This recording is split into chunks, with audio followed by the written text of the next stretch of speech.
আসসালামু আলাইকুম। কেমন আছো আমার প্রিয় সকল বন্ধুরা? আশা করি তোমরা সকলেই অনেক অনেক ভালো আছো, আনন্দে আছো, সুস্থ আছো। আলহামদুলিল্লাহ আমিও অনেক ভালো আছি। আজকে আমি তোমাদের সঙ্গে শেয়ার করতে চলেছি একেবারে ইউনিক একটা রেসিপি যা তোমাদের ভীষণ ভালো লাগবে। আজকে আমি তোমাদের সঙ্গে শেয়ার করব একটা দুর্দান্ত শিম রেসিপি। একেবারে সাদা ভাতের সঙ্গে জাস্ট জমে যায়। ভীষণই ভালো লাগে এ ধরনের রেসিপি। এটা তুমি রুটির সঙ্গেও খেতে পারো। রুটির সঙ্গে খেতে কিন্তু ভীষণ ভালো লাগে। তো আমি একেবারে খুব অল্প সময়ে আর খুব অল্প উপকরণ দিয়ে বানিয়ে থাকি এই দুর্দান্ত স্বাদের শিম রেসিপি। তো চলো তার জন্য কিন্তু তোমরা কেউ স্কিপ না করে পুরো ভিডিওটির সঙ্গে থাকো আর দেখতে থাকো আমি কিভাবে এই দুর্দান্ত স্বাদের শিম রেসিপি খুব সহজে এবং খুব তাড়াতাড়ি বানিয়ে থাকি।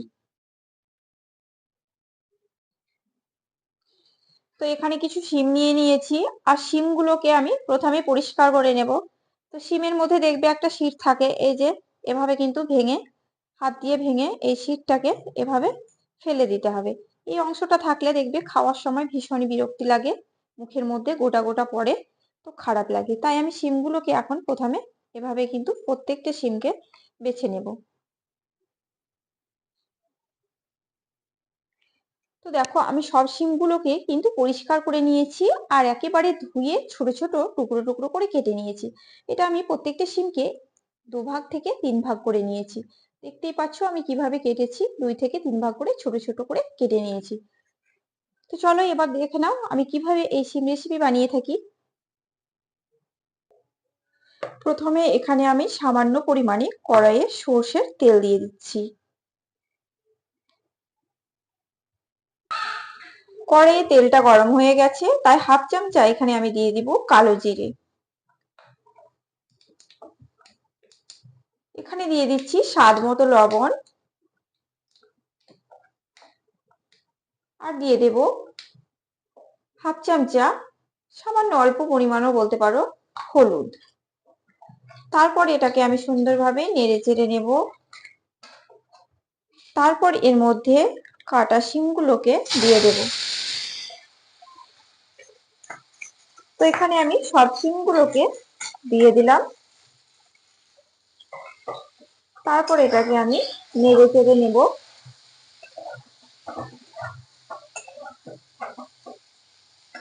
তো এভাবে কিন্তু শিমগুলোকে তেলের ওপরে 3 থেকে 4 মিনিট হালকা একটু সেদ্ধ করে নিতে হবে। তার জন্য কিন্তু আমি ঢাকা দিয়ে দেব আর মাঝে মাঝে একবার করে নেড়ে দেব। এটা বেশি সেদ্ধ করার দরকার নেই, এটা 3 থেকে 4 মিনিট সেদ্ধ করে নিলে হয়ে যাবে তেলের উপরে। একবার আমি মাঝে ঢাকাটা খুলে নেড়ে দেব, কারণ এটা যদি একবারও না নাড়া হয় তাহলে তলায় লেগে যাবে, একটা পিঠ ভাজা ভাজা হয়ে যাবে। তো এভাবে কিন্তু নেড়ে দিচ্ছি।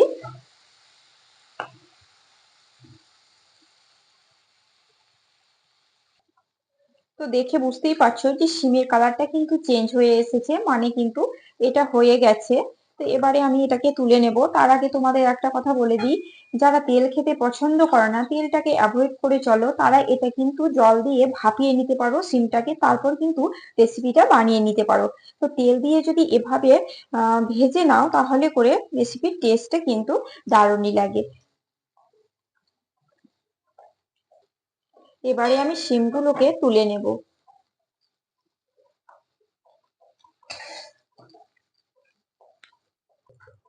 তো কড়াইয়ের মধ্যে আবারও আমি একটু পরিমাণে, মানে অল্প পরিমাণে সরিষার তেল দিয়ে দিচ্ছি। তারপর আমি এখানে দিয়ে দেব রসুন কুচি। রসুনটাকে একটু ভালোভাবে ভেজে নেব। তো রসুনটাকে একটুখানি নেড়েচেড়ে ভেজে নিলাম। তারপর এখানে দিয়ে দিচ্ছি আদা। এই আদাটাকে আমি চাঁচার সাহায্যে চেঁচে নিয়েছি, তাতে করে একেবারে দানা দানা হয়েছে। তো এখানে দিয়ে দিলাম আদা। তোমরা চাইলে এটাকে একেবারে সরু সরু করে কুচিয়ে নিতে পারো। তারপর এখানে দিয়ে দিচ্ছি দুটো লঙ্কা চেরা, কাঁচা লঙ্কা।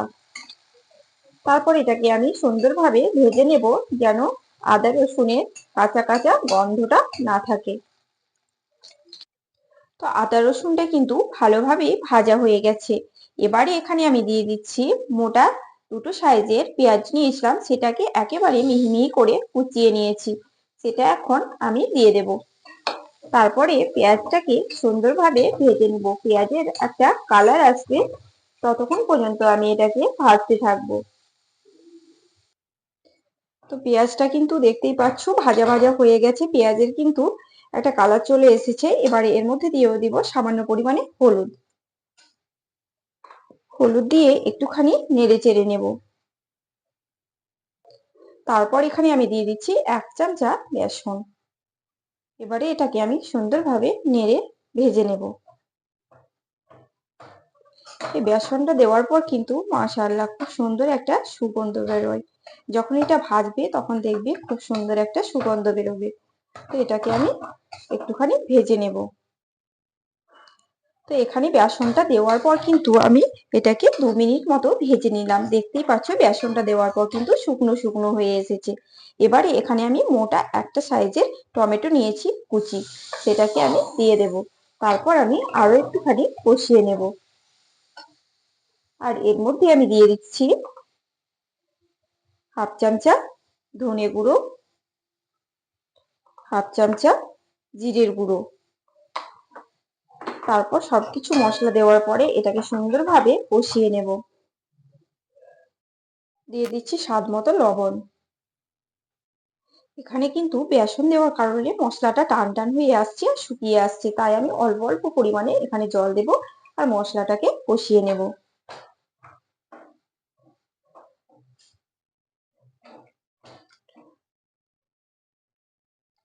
এখানে আমি টেস্টটাকে ব্যালেন্স রাখার জন্য দিয়ে দিচ্ছি 1/2 চামচা চিনি।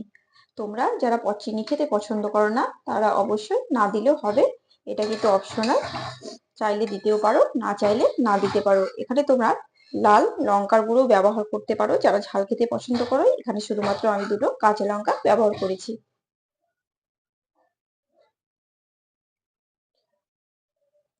তো মশলাটা রেডি হয়ে গেছে, এবারে দিয়ে দেবো এর মধ্যে ভেজে রাখা শিমগুলোকে।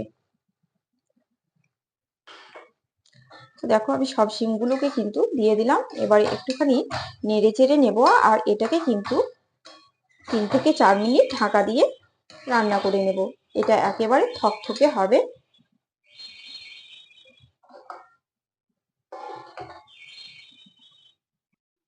এবারে এখানে আমি সবশেষে দিয়ে দিচ্ছি ধনেপাতা কুচি। ধনেপাতা কুচিগুলোকে ছড়িয়ে দিলাম। তারপর আমি গ্যাসের ফ্লেমটা বন্ধ করে দেব আর 3 থেকে 4 মিনিট ঢাকা দিয়ে রেখে দেব। এখন আমি তোমাদের সার্ভ করে দেখাবো দুর্দান্ত স্বাদের শিম রেসিপি ঠিক কেমন হয়েছে। মাশাআল্লাহ খুব সুন্দর হয়েছে শিম রেসিপি। তো এটা কিন্তু সাদা গরম ভাতের সঙ্গে ভীষণ ভালো লাগে এ ধরনের রেসিপি। তোমরা কিন্তু চাইলে শিম এভাবে বানিয়ে একবার ট্রাই করে দেখতে পারো, মাশাআল্লাহ দারুণ লাগবে। তো আজকের রেসিপিটি কেমন লাগলো তোমরা কিন্তু কমেন্ট বক্সে অবশ্যই জানাতে ভুলো না। আর ভালো লাগলে আমার চ্যানেলটিকে লাইক শেয়ার কমেন্ট ও সাবস্ক্রাইব করে আমার পাশে থেকো। সবাই অনেক অনেক ভালো থেকো, সুস্থ থেকো। দেখা হচ্ছে তোমাদের সঙ্গে নেক্সট রেসিপি দিয়ে। আল্লাহ হাফেজ।